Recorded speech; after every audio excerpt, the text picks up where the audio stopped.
My wife cheated with my cousin and got pregnant. My family abandoned me for 20 years to protect him. But when they saw me successful on TV, they wanted back. Now I know my 20-year-old daughter, and they're out forever. I'm 44 years old.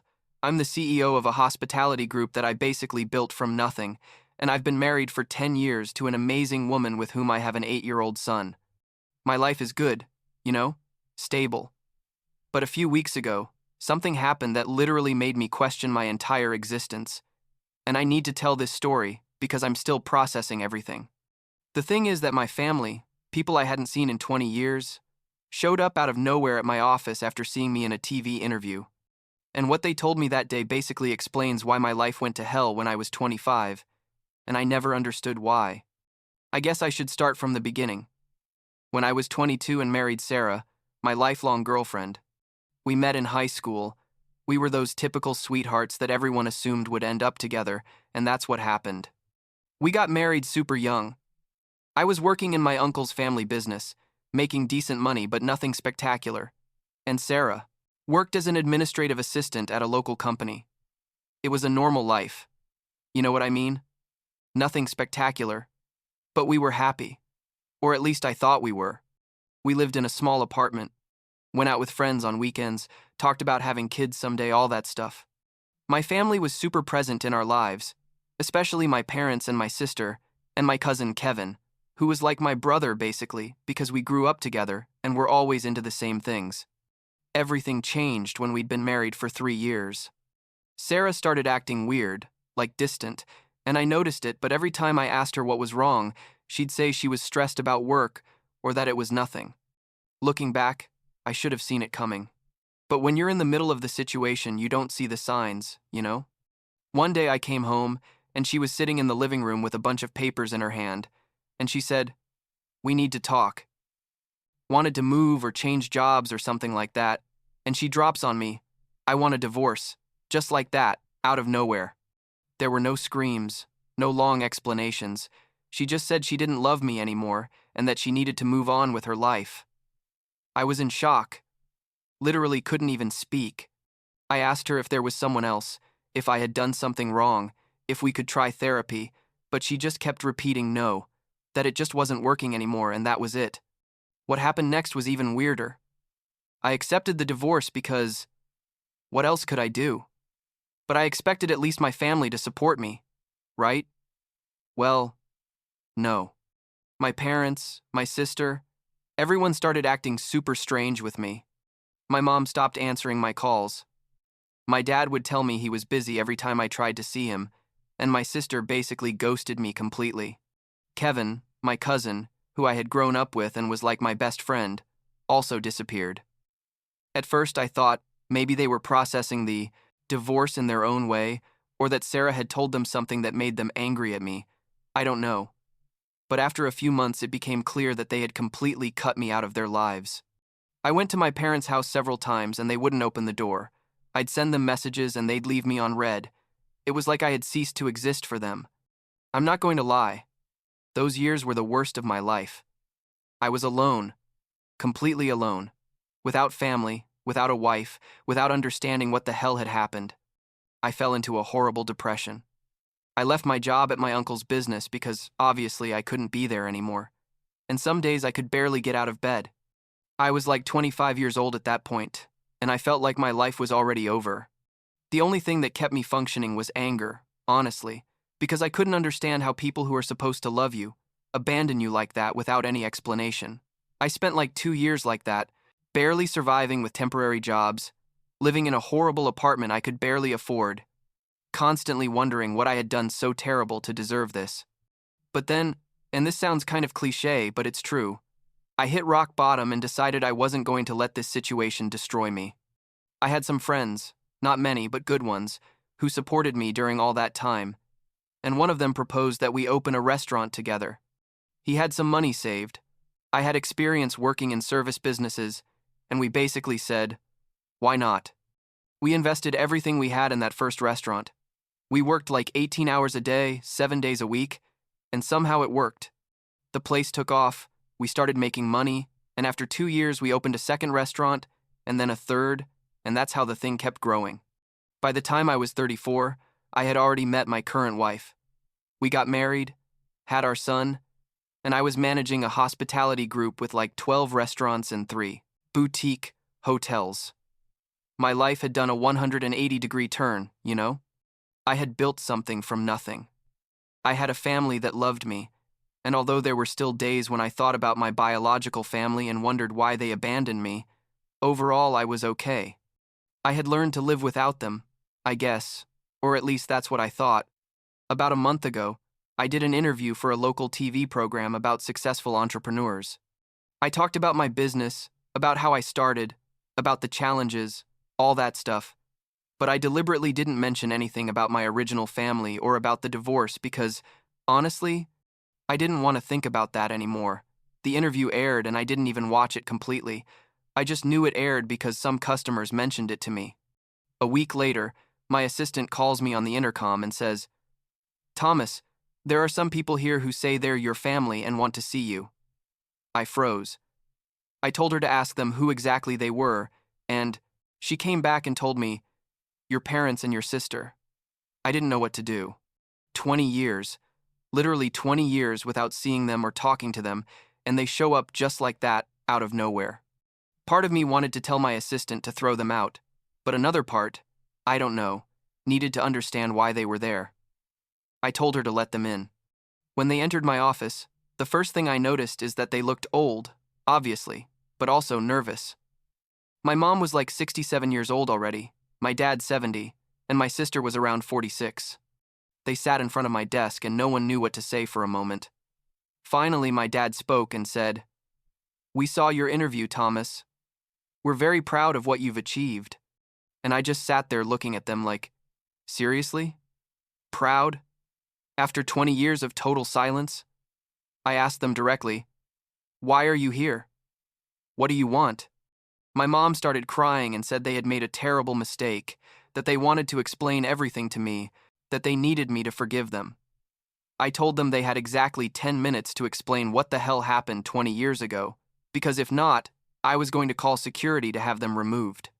My sister was the one who finally started talking. She told me that Sarah had been cheating on me with Kevin, my cousin, for like a year before the divorce. That she got pregnant with him.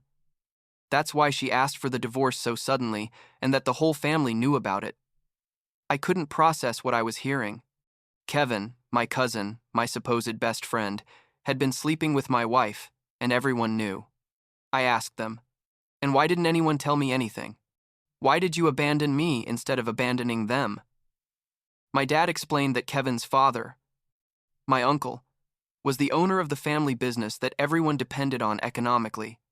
And when he found out about the pregnancy, he threatened to cut off anyone in the family who told me the truth or maintained contact with me. Basically, he gave them an ultimatum. Either they supported me, or they maintained their economic stability and their relationship with the baby that was coming, and they chose the latter. I sat there processing this information, and I felt like I was going to have a heart attack. 20 years of my life, 2 complete decades wondering what I had done wrong, thinking that maybe I was a bad son or a bad brother or a bad cousin, and it turns out it was all a lie to protect the asshole who slept with my wife. I asked them about the baby, if Sarah had had the daughter, and my mom nodded and told me yes, that I have a 20-year-old daughter named Emily who lives in another state. I literally felt the floor opening up beneath me. I have a 20-year-old daughter who doesn't even know I exist, or, well, who probably thinks Kevin is her father. My sister tried to take my hand and I pulled it away. I told them to leave, that I would call security if they didn't leave right then. My mom was begging me to forgive her, that they had been cowards, but that now they wanted to be in my life, that they wanted to meet their grandson, my 8-year-old son, and I basically exploded. I yelled at them that they had had 20 years to tell me the truth, 20 years to choose me, and that now that I had success and money, they wanted to show up like nothing happened. I told them that to me they were dead, that they were never going to meet my son, that they were never going to be part of my life, and I called security. My parents were crying, my sister was trying to explain more things, but I didn't want to hear anything anymore. They were escorted out of my office and I stayed there shaking. Literally couldn't even hold a glass of water because my hands were shaking so much. I got home that night and told my wife everything. She hugged me and cried with me, told me she was so sorry, that she couldn't believe my family had been so cowardly. We spent like a week talking about all this, processing it together, and she asked me if I wanted to try to contact my daughter. At first I told her no. What for? That probably Emily didn't even know I existed, and that I didn't want to burst into her life just like that out of nowhere. But I couldn't stop thinking about her. I have a 20-year-old daughter, a daughter I never met, that I could never hold when she was a baby, who I could never take to her first day of school or teach to ride a bike. A whole life that was stolen from me. Meanwhile, my parents and my sister wouldn't stop trying to contact me. They sent me messages, emails. They even showed up at my house once, but I didn't open the door for them. Every message was the same: that they were sorry, that they wanted to explain, that please give them a chance. But I blocked them everywhere. I didn't want to know anything about them. What they had done to me was unforgivable, at least not at that moment, maybe never. After like 2 weeks of going back and forth on the topic, I decided to look for Emily on social media. I found her on Instagram.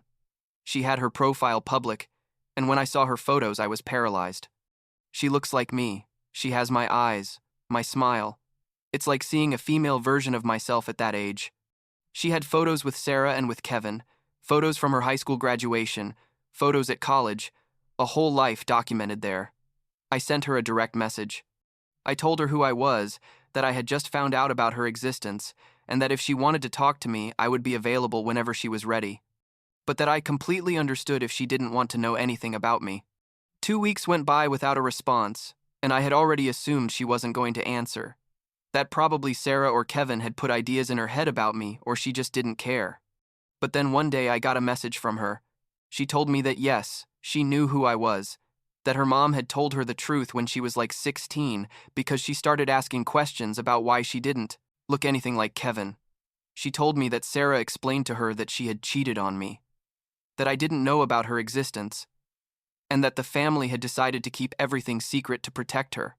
Emily wrote that she had always wanted to meet me but didn't know how to contact me, that she had tried to search for me on the internet but couldn't find much information until she saw my TV interview. I'm not going to lie, I cried when I read that message. I replied and we started talking, first by messages, then by video calls. I told her my version of the story, how they divorced me out of nowhere, how my family abandoned me without explanations, how I had to build my life from scratch. She told me what it was like growing up with Sarah and Kevin, that basically they were a toxic couple who fought all the time, that Kevin never treated her well because deep down, he knew she wasn't really his daughter, and that Sarah always seemed bitter and resentful about life. She told me that the extended family, my parents, my sister, everyone tried to be present in her life, but that she had always felt there was something weird, like secrets that everyone knew except her. After talking for like 3 weeks, we decided to meet in person. I flew with my wife and son to her city, we booked a hotel, and we arranged to meet at a cafe. When I saw her walking towards me, I swear tears came to my eyes. She's my daughter who I could never meet. And there she was, a beautiful and intelligent adult woman studying engineering and with her whole life ahead of her. We hugged and we both cried. My wife was crying. Even my son got emotional, although he didn't fully understand what was happening. We spent the whole weekend together. We talked about everything. I told her about my business, about her little brother, about my life, and she told me about her studies, her dreams, her plans. Emily told me that after finding out the whole truth, she was very angry with Sarah, and with Kevin, that she felt betrayed by them too, and that she had decided to distance herself. She said she still talked to my parents and my sister from time to time, but that she didn't completely forgive them either, for having been part of the lie all these years. I told her I understood if she wanted to maintain contact with them, that I didn't expect her to cut ties with anyone because of me, but she told me she needed time to process everything and decide what kind of relationship she wanted to have with each one. Now we talk like 2 or 3 times a week. We're planning for her to come visit us during summer vacation, and basically we're building a father-daughter relationship even though we're 20 years behind. It's not perfect, obviously, There are awkward moments because we didn't grow up together and we don't have those shared memories, but we're trying. My son is excited to have an older sister. My wife adores her. And I feel like I've been given back a part of me that I didn't know I was missing. As for my parents and my sister, I haven't talked to them again. I blocked all their attempts to contact me. Maybe someday I can forgive them. I don't know. But for now, I don't want them in my life. What they did to me was unforgivable. They chose money and comfort over their own son, and I have to live with the consequences of that decision for the rest of my life. Sarah and Kevin, I don't even consider them. They're less than nothing to me. Emily told me that when Sarah found out we were in contact, she tried to call her to ask her not to believe me, that I was a liar, but Emily hung up the phone on her and hasn't talked to her again. The thing is that all this still has my head messed up. On one hand, I'm furious, betrayed, hurt by everything they took from me. On the other hand, I have Emily now. I have the possibility of knowing my daughter and being part of her life, and that's something I never thought I would have. My wife tells me I should seek therapy to process all this, and she's probably right.